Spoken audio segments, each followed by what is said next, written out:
गणेश जी विघ्न विनाशक व शीघ्र प्रसन्न होने वाले देवता हैं। अगर कोई सच्चे मन से गणेश जी की वंदना करता है तो गौरी नंदन तुरंत प्रसन्न होकर उसे आशीर्वाद प्रदान करते हैं। वैसे भी गणेश जी जिस स्थान पर निवास करते हैं, उनकी दोनों पत्नियां रिद्धि तथा सिद्धि भी उनके साथ रहती है। उनके दोनों पुत्र शुभ व लाभ का आगमन भी गणेश जी के साथ ही होता है। कभी कभी तो भक्त भगवान को असमंजस में डाल देते हैं। पूजा पाठ व भक्ति का जो वरदान मांगते हैं वह निराला होता है। काफी समय पहले की बात है, एक गांव में एक अंधी बुढ़िया रहती थी। वह गणेश जी की परम भक्त थी। आंखों से भले ही दिखाई नहीं देता था, परंतु वह सुबह शाम गणेश जी की बंदगी में मग्न रहती। नित्य गणेश जी की प्रतिमा के आगे बैठकर उनकी स्तुति करती, भजन गाती व समाधि में लीन रहती। गणेश जी बुढ़िया की भक्ति से बड़े प्रसन्न हुए। उन्होंने सोचा, ये बुढ़िया नित्य हमारा स्मरण करती है, परंतु बदले में कभी कुछ नहीं मांगती। भक्ति का फल तो उसे मिलना ही चाहिए। ऐसा सोचकर गणेश जी एक दिन बुढ़िया के सम्मुख प्रकट हुए तथा बोले, माई, तुम हमारी सच्ची भक्त हो। जिस श्रद्धा व विश्वास से हमारा स्मरण करती हो, हम उससे प्रसन्न हैं। अतः तुम जो वरदान चाहो हमसे मांग सकती हो। बुढ़िया बोली, प्रभु, मैं तो आपकी भक्ति प्रेम भाव से करती हूँ, मांगने का तो मैंने कभी सोचा ही नहीं, अतः मुझे कुछ नहीं चाहिए। गणेश जी पुनः बोले, हम वरदान देने के लिए आए हैं।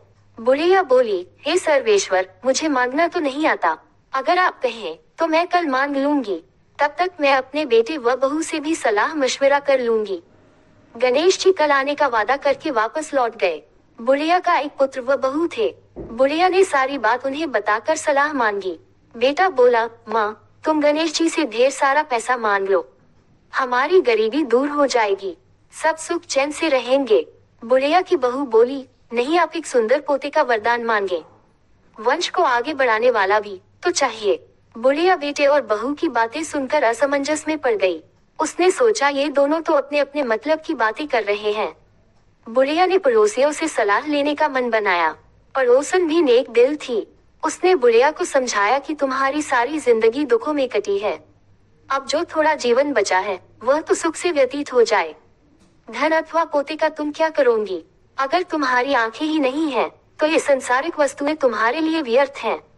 अतः तुम अपने लिए दोनों आंखें मांग लो। बुढ़िया घर लौट आए। बुढ़िया और भी सोच में पड़ गई। उसने सोचा, कुछ ऐसा मांग लूं जिससे मेरा, बहू व बेटे सबका भला हो। लेकिन ऐसा क्या हो सकता है? इसी उधेड़पुन में सारा दिन व्यतीत हो गया। बुढ़िया कभी कुछ मांगने का मन बनाती तो कभी कुछ, परंतु कुछ भी निर्धारित न कर सकी। दूसरे दिन गणेश जी पुनः प्रकट हुए तथा बोले, आप जो भी मांगेंगे वह हमारी कृपा से हो जाएगा, ये हमारा वचन है। गणेश जी के पावन वचन सुनकर बुढ़िया बोली, हे गणराज, यदि आप मुझसे प्रसन्न हैं, तो कृपया मुझे मन इच्छित वरदान दीजिए। मैं अपने पोते को सोने के गिलास में दूध पीते देखना चाहती हूँ। बुढ़िया की बातें सुनकर गणेश जी उसकी सादगी व सरलता पर मुस्कुरा दिए। बोले, तुमने तो मुझे ठग ही लिया है। मैंने तुम्हें एक वरदान मांगने के लिए बोला था, परंतु तुमने तो एक वरदान में ही सब कुछ मांग लिया। तुमने अपने लिए लंबी उम्र तथा दोनों आंखें मांग ली हैं। बेटे के लिए धन व बहू के लिए पोता भी मांग लिया। पोता होगा, ढेर सारा पैसा होगा, तभी तो वह सोने के गिलास में दूध पिएगा। पोते को देखने के लिए तुम जिंदा रहोगी, तभी तो देख पाओगी। अब देखने के लिए दो आंखें भी देनी ही पड़ेंगी।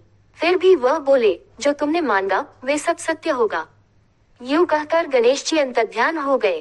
कुछ समय पाकर गणेश जी की कृपा से बुढ़िया के घर पोता हुआ। बेटे का कारोबार चल निकला तथा बुढ़िया की आंखों की रोशनी वापस लौट आई। बुढ़िया अपने परिवार सहित सुखपूर्वक जीवन व्यतीत करने लगी।